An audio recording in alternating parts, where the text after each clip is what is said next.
"She's the plague that ruined our lives." That was the sentence my daughter-in-law chose to say about me in front of 30 people, standing beside a grill full of burgers and hot dogs on a sunny Saturday afternoon. I remember the moment with strange clarity, the way you remember the exact second a glass slips from your hand before it shatters on the floor. The smell of charcoal drifted through the backyard. Someone's country music playlist hummed softly from a speaker near the patio table. Children ran across the grass with paper cups of lemonade. It looked like the kind of warm family barbecue you'd see in a television commercial, the kind where everyone laughs and no one raises their voice. And yet there I was, standing with a paper plate in my hand while my daughter-in-law, Olivia Whitmore, smiled at the guests and called me the plague that had supposedly ruined her life and my son's. I didn't drop the plate. I didn't argue. I didn't even raise my voice. I simply stood there, feeling the quiet that followed her words spread across the backyard like a slow cloud moving over the sun. My name is Margaret Whitmore.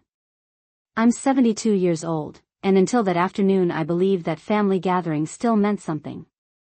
If you're listening to this story, I suppose it means you understand how strange it feels when the people you once built your life around begin to treat you like a problem that needs to disappear.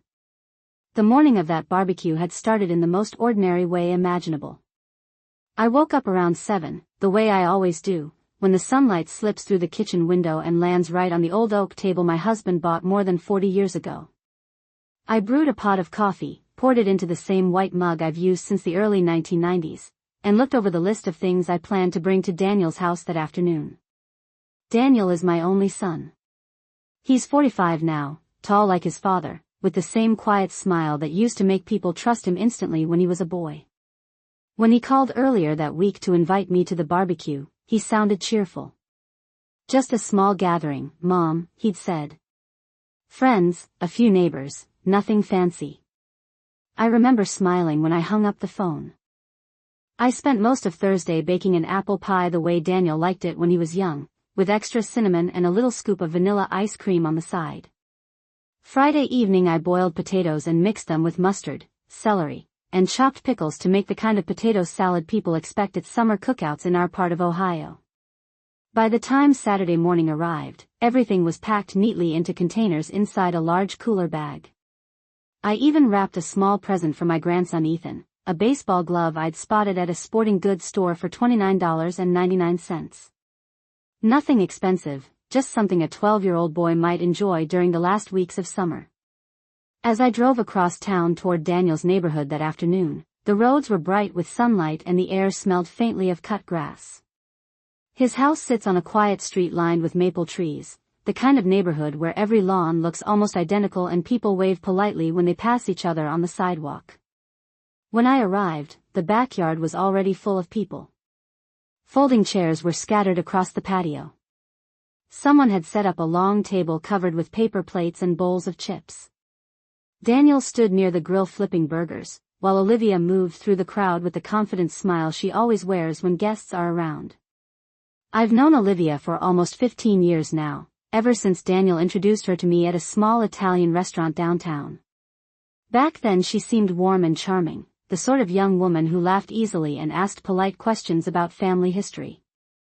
I remember thinking Daniel had chosen someone bright and energetic, someone who would make his life lively in ways my quiet personality never could. Over the years, however, small changes crept into our relationship the way tiny cracks appear in the walls of an old house. At first it was subtle things, Olivia speaking over me when I tried to finish a sentence, or rolling her eyes when I offered to help with Ethan after school. Later it became the kind of polite distance that feels colder than open dislike. Invitations to family dinners became less frequent. Phone calls from Daniel grew shorter. Still, I told myself these things were normal. Families change as children grow older. People get busy.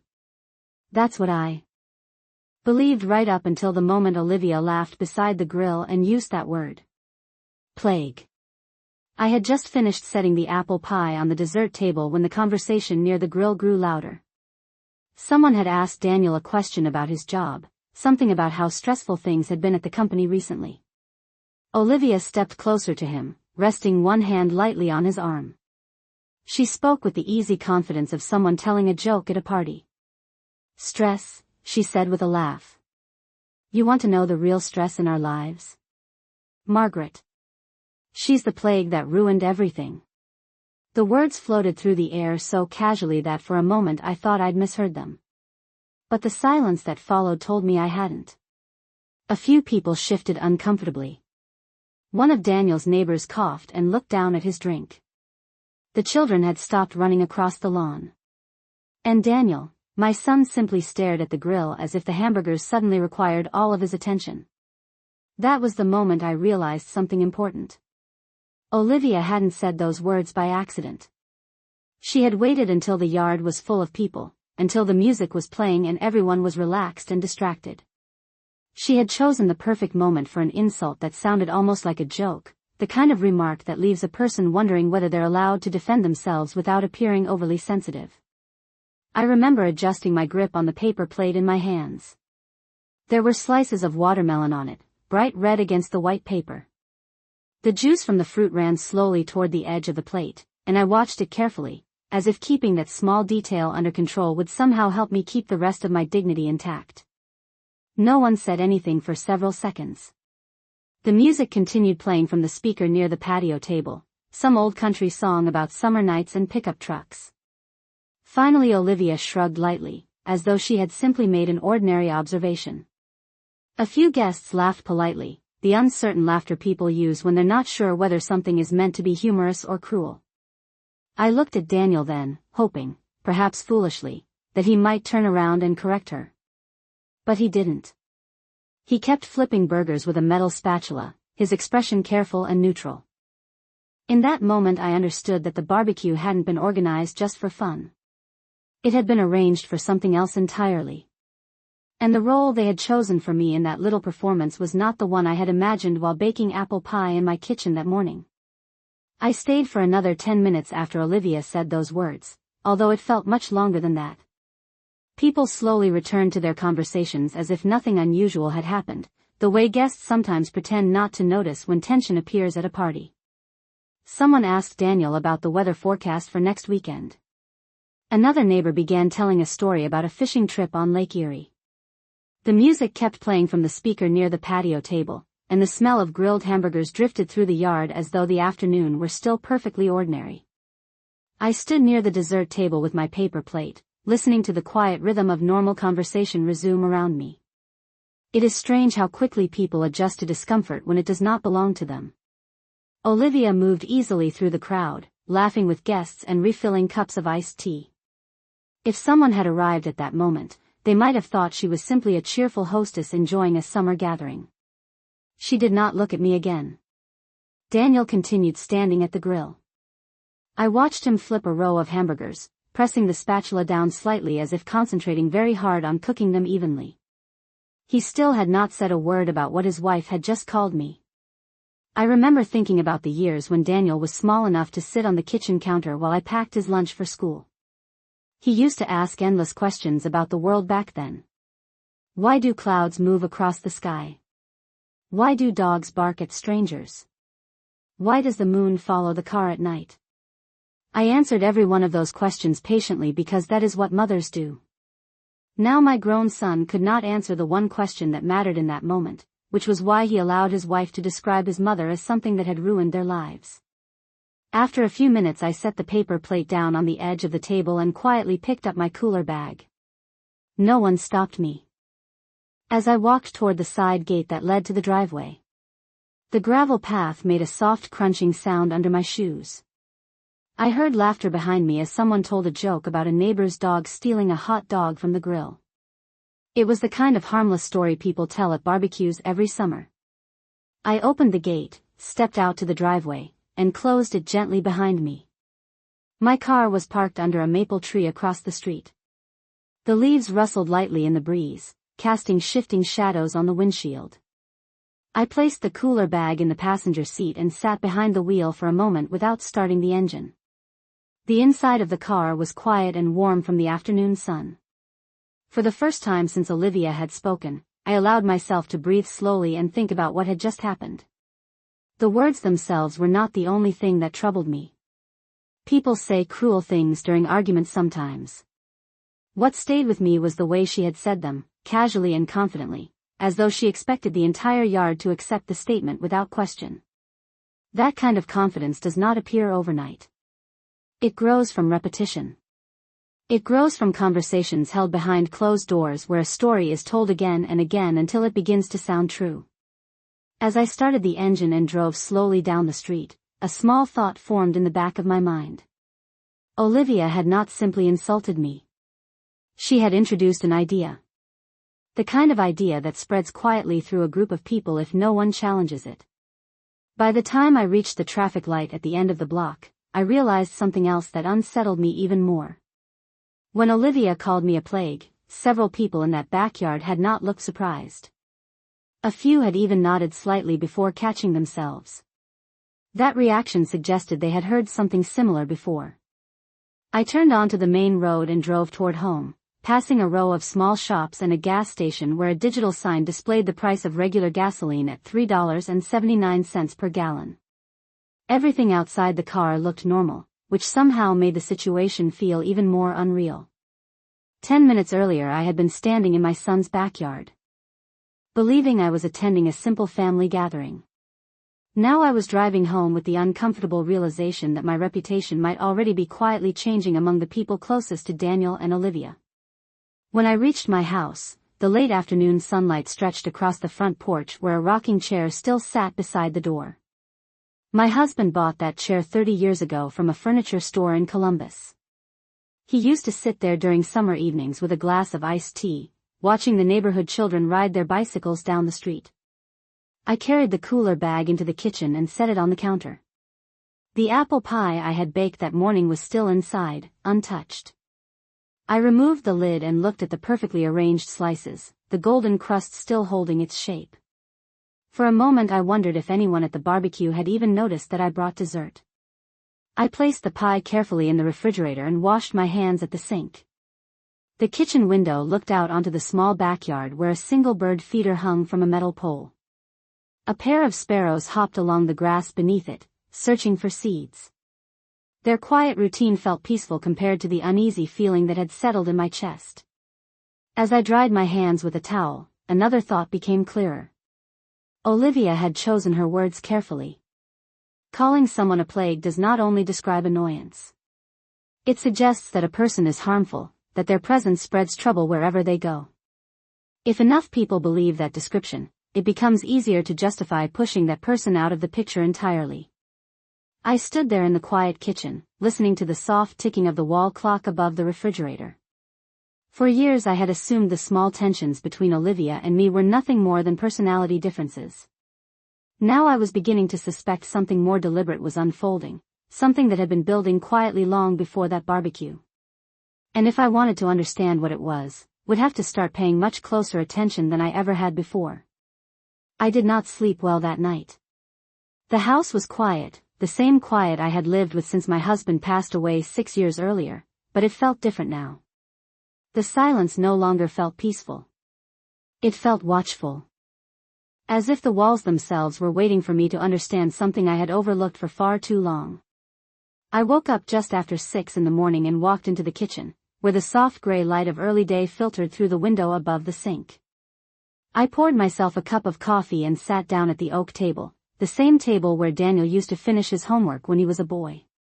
The wood had small scratches from decades of use, tiny marks that told the quiet story of family dinners, birthday cakes, and long conversations that once filled this room with laughter. As I sat there, I replayed the moment from the barbecue again in my mind. Olivia's voice had been light and confident when she spoke those words. She did not look nervous. She did not hesitate. That was what troubled me most. People who say cruel things impulsively usually show some sign of regret afterward. Olivia had shown none. Instead she had smiled as if she had simply shared an amusing observation. That kind of confidence suggested preparation. It suggested that somewhere, sometime before that barbecue, the idea that I was somehow ruining their lives had already been planted and watered like a seed. I took a slow sip of coffee and stared out the kitchen window at the quiet backyard. A single squirrel moved along the fence, pausing to inspect the bird feeder before jumping back into the maple tree behind the house. Life outside continued exactly as it always had, yet inside my thoughts something had shifted. I began thinking back over the last few years, carefully examining moments that I had once dismissed as minor misunderstandings.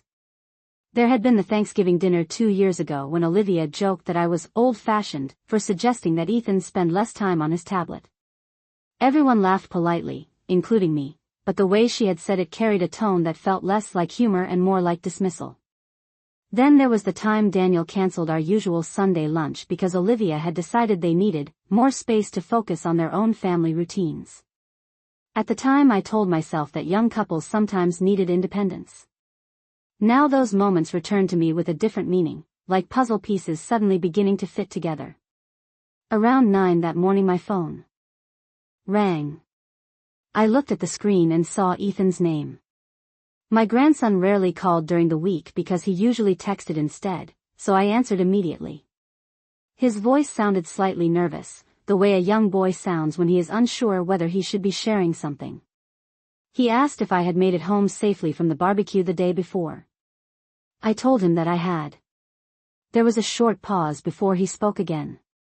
He said that after I left, Olivia had continued talking about me with some of the guests. According to Ethan, she told them that Daniel and she were trying to make some important changes in their lives and that my influence made those changes difficult. Ethan said he did not understand exactly what she meant, but he noticed that several people nodded as if they already knew the story she was telling. I felt a slow heaviness settle in my chest as I listened. Ethan was only 12 years old, yet even he sensed that something about the conversation had been uncomfortable. I thanked him for calling and told him not to worry about grown-up matters. After we ended the call, I sat quietly for several minutes thinking about what he had said. The more I considered it, the clearer the pattern became. Olivia was not simply insulting me. She was shaping a narrative about me in front of others, one small comment at a time. In social gatherings, in casual conversations, in moments when I was not present to respond, she had been slowly building the idea that I was some kind of obstacle in Daniel's life. When a story like that spreads gradually, people begin to accept it without questioning the details. It becomes easier for them to believe that the older woman who lives alone across town might indeed be interfering with the younger couple's happiness. I stood up from the kitchen table and walked into the living room, where sunlight had begun to brighten the carpet near the front window. On the shelf above the fireplace stood several framed photographs. One showed Daniel at age 8 holding a fishing rod beside a small lake in Michigan. Another showed Ethan on his first day of kindergarten, smiling proudly with a backpack nearly as large as he was. I picked up the photograph of Daniel and studied it for a moment. The boy in that picture trusted me completely. He believed I would always protect him from the world's confusion. Now the roles seemed strangely reversed. I placed the photograph back on the shelf and looked around the quiet room. If Olivia had truly been preparing the ground for something larger, then the barbecue had not been the beginning. It had simply been the moment when she decided the story was strong enough to say aloud in front of everyone. And if that was true, then whatever she hoped to accomplish might already be moving forward while I was still trying to understand the first step. That realization did not make me angry. It made me careful. Because when someone begins changing the way other people see you, the most dangerous mistake you can make is to ignore the pattern. I spent the rest of that afternoon moving slowly through the house, not because there was much to do but because routine gives a person something steady to hold on to when the mind begins racing ahead. I watered the small fern that sat near the living room window, folded a stack of clean towels in the laundry room, and wiped down the kitchen counter even though it was already clean. Each simple task helped quiet the noise of my thoughts, but it did not erase the questions that had begun forming since Ethan's phone call that morning. If Olivia had been quietly shaping a story about me for months, perhaps even years, then I needed to understand why. Stories like that are rarely told without a purpose. They prepare people for something. Around mid-afternoon I decided to take a short walk through the neighborhood. The sky was clear, the kind of bright blue that often appears in late August before autumn begins slowly cooling the air. I locked the front door behind me and followed the sidewalk past 3 houses where neighbors were mowing their lawns or watering flower beds. Ordinary sounds filled the street, the steady buzz of a lawn mower, the distant bark of a dog, the soft creak of a porch swing moving in the breeze. As I walked, I found myself remembering the last time Olivia visited this house. It had been nearly 4 months earlier on a Sunday afternoon. Daniel and Ethan came as well, and for most of the visit everything seemed pleasant enough. We sat in the living room drinking iced tea while Ethan described his baseball practice. Olivia listened politely but checked her phone several times, something she did often whenever conversations did not interest her. At one point she stood near the bookshelf by the fireplace and glanced around the room as if she were studying the layout of the house. I had noticed it at the time but thought little of it. Now that moment returned to me with sharper clarity. She had asked a casual question then, something that sounded harmless when she said it. She asked whether I had ever considered moving to a smaller place. She said it gently, almost thoughtfully, as if she were concerned that maintaining a full house might be tiring for someone my age. I remember smiling and telling her that the house still suited me just fine. It had 3 bedrooms, a small study, and a backyard where my husband once grew tomatoes every summer. The mortgage had been paid off long ago, and the property taxes were manageable. I had lived there more than 30 years. Leaving had never crossed my mind. Olivia nodded politely when I answered her, but there had been a flicker of disappointment in her expression that I only understood now. At the time I simply assumed she was making conversation. As I continued walking down the street that afternoon, another memory surfaced. Last winter Daniel mentioned that the real estate market in our county had become unusually active. He said homes like mine were selling quickly, sometimes for more than $200,000 depending on location and condition. I remember laughing and telling him that the house might look attractive on paper but it still had an old furnace and creaky stairs. Daniel smiled but did not say much after that. The conversation drifted to other topics. Standing at the corner of Maple Avenue during my walk, I realized that these scattered moments might not have been random after all. They might have been quiet steps leading towards something larger. If Olivia truly believed that I was somehow interfering with their lives, then removing me from the picture would become much easier if other people accepted that story first. And if she had also begun thinking about the value of this house, the one asset I still controlled completely, the situation started to look less like family tension and more like strategy. I turned around and walked back toward my front porch, the late afternoon sun now hanging lower in the sky. When I stepped inside the house again, the familiar smell of wood polish and old books greeted me. I stood in the entryway for a moment listening to the quiet ticking of the hallway clock. This house had been the center of our family for decades. Daniel celebrated his high school graduation in the backyard. Ethan took his first steps on the living room carpet. Every corner of the place held some memory that belonged to our history together. Yet somewhere in the past few years, Olivia had begun looking at it not as a home but as something else entirely. Something practical. Something valuable. I walked into the kitchen and poured another cup of coffee even though the day was already warm. As I stood near the sink, another realization settled into place. Olivia had not only been shaping how people saw me. She had also been quietly introducing the idea that my life might need to change. A smaller house. More space for Daniel and her to make their own decisions. Less influence from an older generation. Those phrases sound reasonable when spoken politely. They sound almost responsible. But when placed beside the insults she delivered at the barbecue, they began to form a different picture. A picture in which I was slowly being repositioned from family member to inconvenience. I looked out the kitchen window again at the small backyard where the bird feeder swayed gently in the breeze. For years I had believed that patience and kindness were enough to keep a family together. Now I understood that patience without awareness can also leave a person vulnerable. If Olivia intended to keep telling her story about me, then I needed to understand the ending she was hoping to reach. And for the first time since the barbecue, I felt something stronger than confusion beginning to replace it. I felt alert. The following morning arrived with the kind of calm that often follows a restless night. I woke up before the alarm clock beside my bed even had a chance to ring, the pale morning light already stretching across the bedroom floor. For several seconds I lay still, listening to the quiet of the house, the faint hum of the refrigerator in the kitchen, the distant sound of a car passing on the street outside. Then I remembered everything from the past 2 days, the barbecue, Olivia's voice cutting through the laughter, the look on Daniel's face as he stared at the grill instead of defending his own mother. I sat up slowly and placed my feet on the wooden floor, feeling the coolness of the boards beneath my slippers. After dressing, I walked into the kitchen and began preparing breakfast the same way I had done for years. 2 slices of toast, 1 scrambled egg, and a cup of coffee. The routine steadied my thoughts again. By the time I sat down at the table, the uneasiness that had filled my mind the day before had shifted into something more focused. Curiosity. When a person senses that a quiet strategy may be unfolding around them, the most useful response is not panic but attention.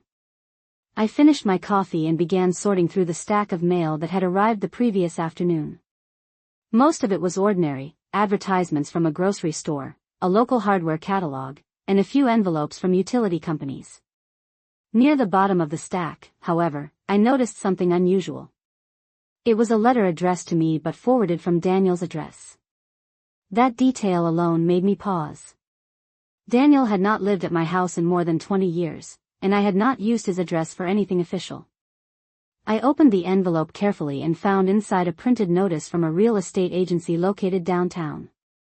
The letter was polite, almost overly friendly. It explained that the agency had recently been helping families explore housing transitions for older homeowners who might be considering downsizing or relocating to a smaller residence. The letter stated that someone had contacted them asking about the approximate value of my property and whether I might be interested in discussing potential listing options. The agent's name was printed neatly at the bottom along with a phone number. I read the letter twice before setting it down on the table. No one had spoken to me about selling my house. I had not contacted any real estate company. Yet someone had clearly reached out to this agency using my name. I sat back in the chair and stared at the envelope again. The return address listed Daniel's neighborhood as the origin of the inquiry. For a moment I felt a wave of disbelief pass through me. It was not anger exactly, more like the quiet shock a person experiences when a suspicion becomes tangible. The idea that Olivia might want me to move had crossed my mind during my walk the previous day, but seeing that letter confirmed something important. The conversation about my house had already begun without my knowledge. I folded the paper neatly and placed it back inside the envelope. Then I stood up and walked toward the living room where the morning sunlight had begun to brighten the carpet near the windows. On the small desk in the corner sat a wooden box that belonged to my late husband. Inside it were documents he considered important, insurance papers, investment statements, and the property records for this house. He had always been meticulous about those things. I opened the box and carefully removed the folder containing the original purchase agreement from the early 1990s. The paper had yellowed slightly with age, but the signatures were still clear. My husband had insisted that the house remain solely in my name after the mortgage was paid off. At the time I thought it was simply one of his cautious habits. Now I wondered whether he had anticipated something I had not. As I reviewed the documents, I remembered a conversation we had many years ago while sitting on the porch during a summer evening. He told me that property can sometimes create unexpected tensions in families, especially when different generations begin imagining different futures. I had laughed when he said that because our family had always seemed uncomplicated. Looking back now, I realized how optimistic that assumption had been. I closed the folder and returned it to the box. The letter from the real estate agency still rested on the kitchen table where I had left it. Whoever contacted them had taken the first step toward presenting my home as something ready to be sold. And if Olivia had already been telling others that I was somehow interfering with Daniel's life, then encouraging the idea that I should relocate would fit neatly into the same narrative. It would make the transition appear logical, reasonable, even compassionate. I returned to the kitchen and picked up the envelope once more, studying the printed name of the real estate agent. The situation no longer felt like scattered coincidences. It felt like preparation. Someone had begun arranging pieces on a board long before I realized there was a game being played. But now that I could see those pieces clearly, I understood something else as well. If Olivia believed she could quietly move the next step forward without my awareness, she had underestimated one important detail. I was no longer ignoring the pattern. The rest of that morning passed slowly, but my mind remained clear in a way it had not been before. When a person begins to understand that something quiet and deliberate may be happening around them, every small detail starts to matter. I placed the letter from the real estate agency back on the kitchen table and sat down again with another cup of coffee, letting the warmth of the mug settle into my hands while I considered what to do next. For years I had handled most matters in my life calmly and privately. I had never been someone who rushed into confrontation. But I also understood that ignoring information rarely makes a situation disappear. Instead, it allows other people to keep moving forward without resistance. I looked again at the name printed at the bottom of the letter. The real estate agent worked for a company located only 15 minutes away from my house. If someone had truly contacted them about my property, then there would be a record of that conversation. I finished the coffee, rinsed the cup in the sink, and picked up the phone. The call was answered by a receptionist with a bright, professional voice.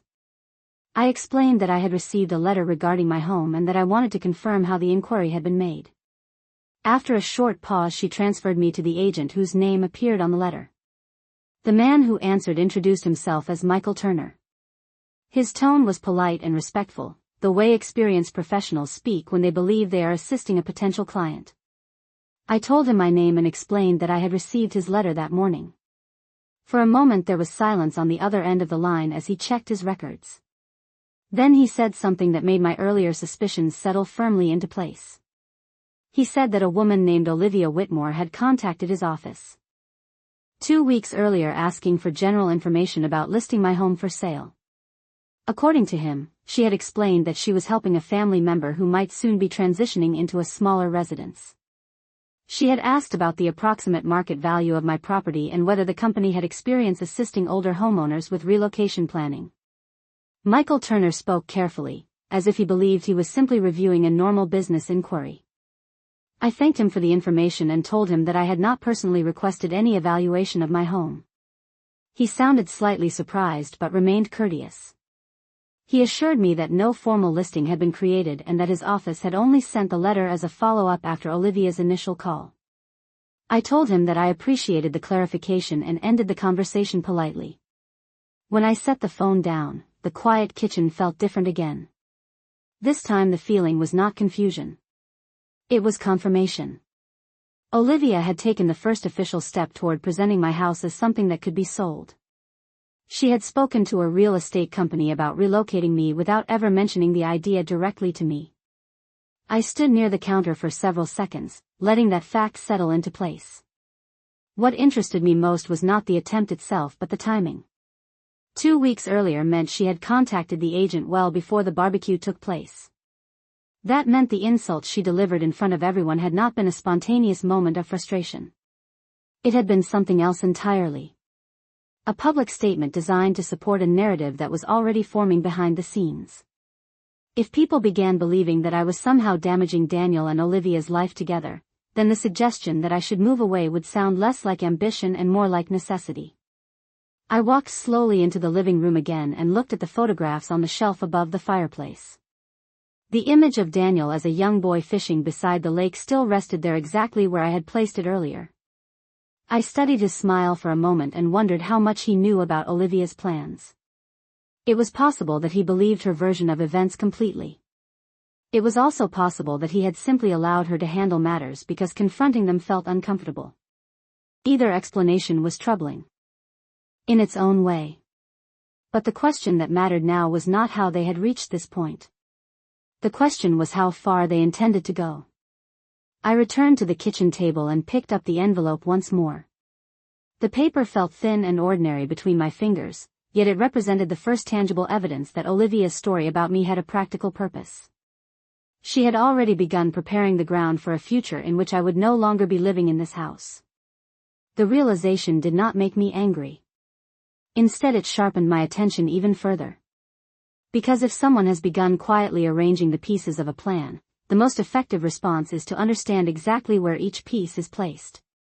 And for the first time since the barbecue, I began to suspect that the next move in Olivia's plan might arrive sooner than she expected. I did not need to wait long before the next piece of Olivia's plan revealed itself. 2 days after my conversation with the real estate agent, my phone rang again in the late afternoon while I was preparing dinner. The caller identification showed Daniel's name. For a moment I stood still beside the kitchen counter, looking at the screen as it vibrated softly on the table. Daniel had not called me since the barbecue, and part of me already sensed that this conversation might not be a casual one. I answered calmly and greeted him the same way I always had. His voice sounded careful, almost rehearsed, as though he had spent time deciding how to begin. He asked how I had been feeling since the barbecue and whether I had made it home safely that day. The questions were polite, but something about them felt distant. After a few moments of small talk he paused and cleared his throat before continuing. He said that Olivia had been worried about me lately. According to him, she believed that living alone might be becoming difficult as I got older. He spoke gently, explaining that many families eventually help their parents transition into smaller homes or retirement communities where daily life is easier to manage. As he spoke, I leaned against the kitchen counter and listened quietly. The words were exactly the kind I had expected after reading the letter from the real estate agency. The story Olivia had been spreading was now taking its next step.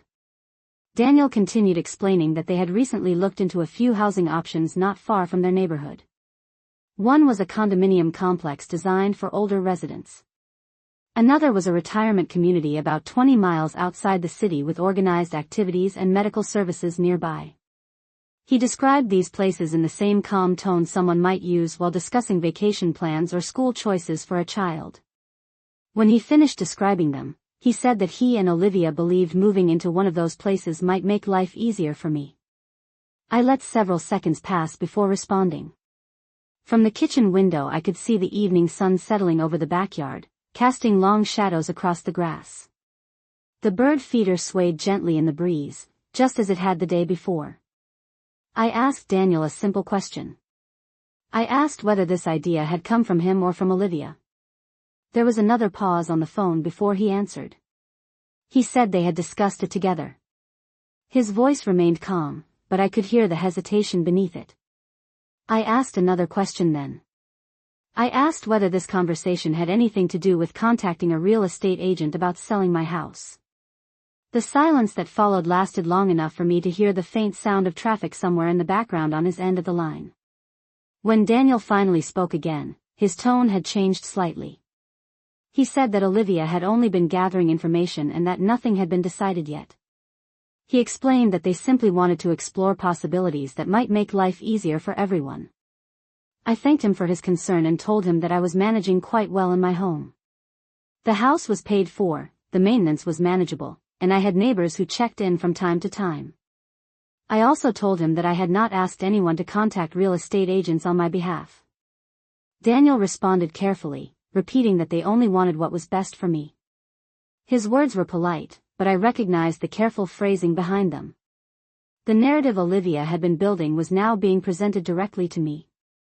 The suggestion that I was somehow struggling on my own would make the idea of relocation appear compassionate rather than convenient.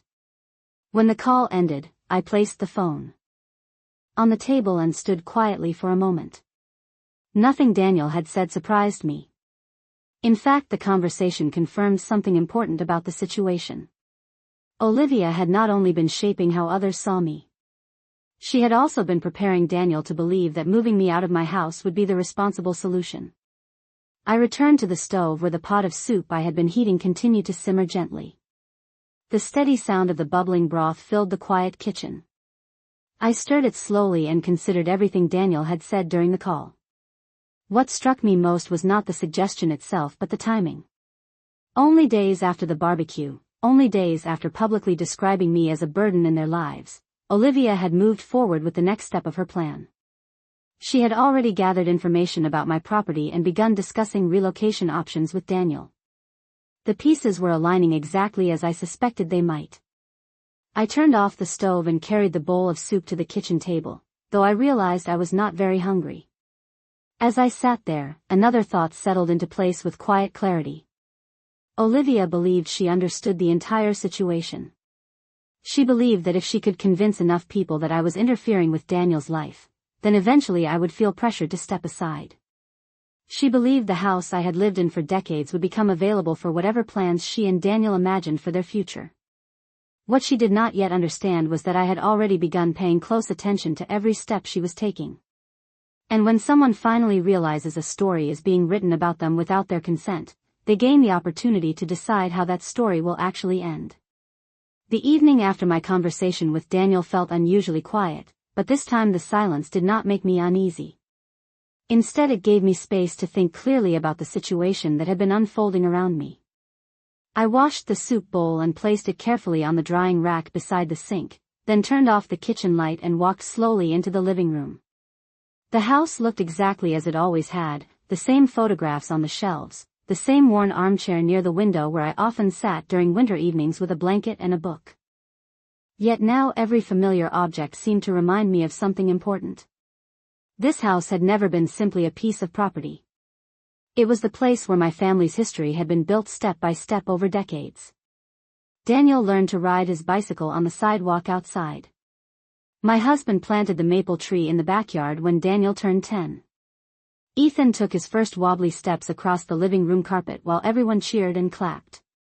These memories were not things that could be measured by the value of real estate listings or relocation brochures.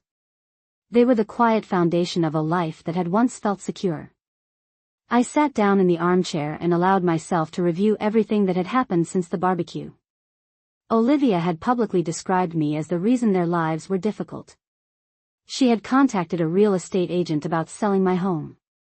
She had begun encouraging Daniel to believe that moving me out of the house would be helpful for everyone involved.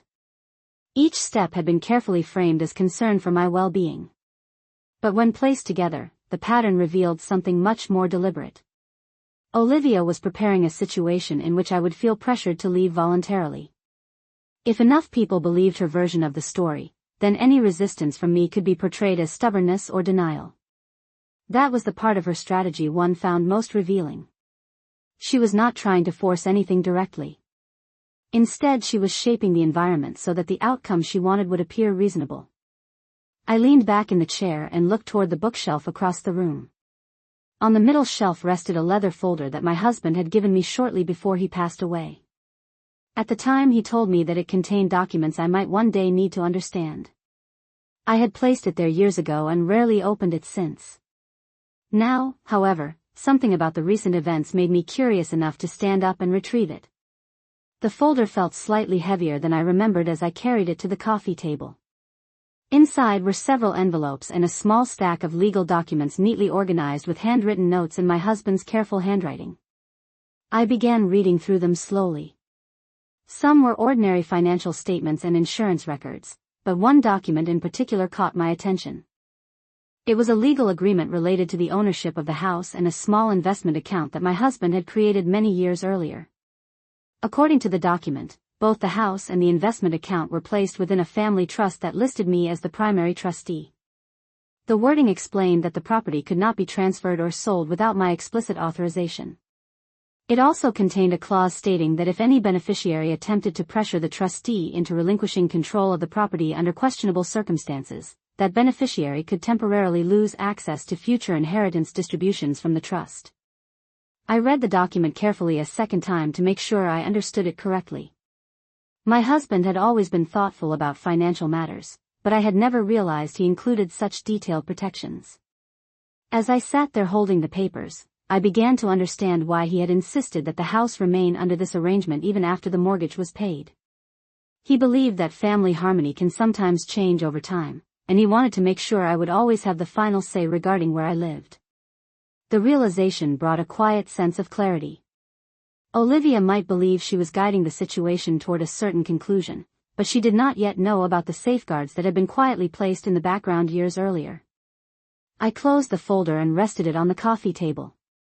The room remained peaceful, illuminated by the soft yellow light of the lamp beside the armchair. For the first time since the barbecue, I felt something close to calm confidence returning. Olivia had assumed that controlling the story would allow her to control the outcome. But stories are not the only things that determine how events unfold. Sometimes the quiet decisions made years before can change everything. I looked around the living room once more, listening to the steady ticking of the clock on the wall. If Olivia intended to continue pushing her plan forward, she would eventually need to confront the reality she had not yet considered. And when that moment arrived, the stories she had been telling about me might begin to look very different from the one she expected.